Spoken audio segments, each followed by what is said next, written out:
I came to America in 1968. And he was kind of gym hopping. One day he was training with Bill Pearl, with three-time Mr. Universe, and the man that we all idolized. He was huge and massive, and Jim wanted to learn all the tricks from Bill Pearl, so he made him get as big as Bill Pearl was, which was impossible. And then he came over to Golds Gym, where he wanted to go and see all the world champions train there, and train with them, and get kind of inspired by that. You know, Golds Gym always was known as the place that had champions from all over the world come. And it was kind of the mecca, it was always the mecca of bodybuilding.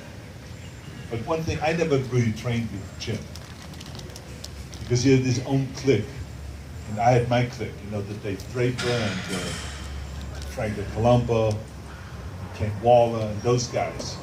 And Jim had his clique. But I always noticed one thing, and that was that Jim was very humble, and he was a kind man. No matter what you ask him, he will help you. If you needed anything, he will help you.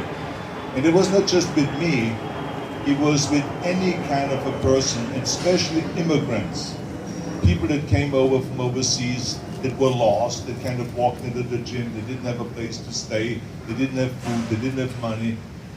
Jim was always there to help them and to guide them. So that means that he had a huge heart.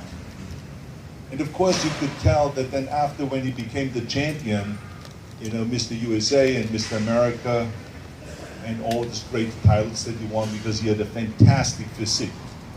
I mean, he was one of the most perfect physiques, really well balanced, great symmetry, great posing, great attitude on stage and all that. But after that career was over, you could tell really where his heart was. It was not that he's in love with himself, but he was in love with the idea of helping people. That's when he became a trainer. And he started training people, and I was always admiring him of how dedicated he was in showing people the exercises one after the next, all day long, day after day, because he was a selfless human being. That's what I loved about him, and I admired him. And even though I went on much further than he was with my bodybuilding career, but I admired him because he was a true inspiration about being selfless, not just thinking about himself, but thinking always about other people. And you can only do that job to be a personal trainer for so long, and eventually the bullshit catches up with you if you're only in there for the money. This is why Jim Morris was a personal trainer for decades, because he really loved helping people and seeing them progress and getting stronger and bigger and more cut and losing body fat and all that. So to me, I always admired him tremendously, even in the last few days. Just we all have talked to him before he passed away.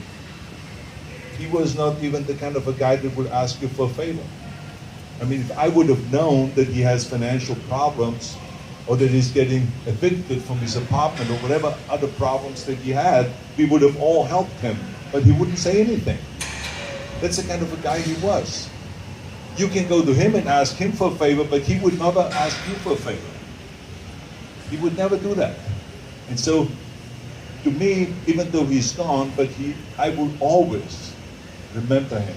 I will always remember him as someone that inspired me to be a good person, to be a helpful person, to have a heart, to think about other people. He was a great inspiration in that way. And so I hope that all of you will always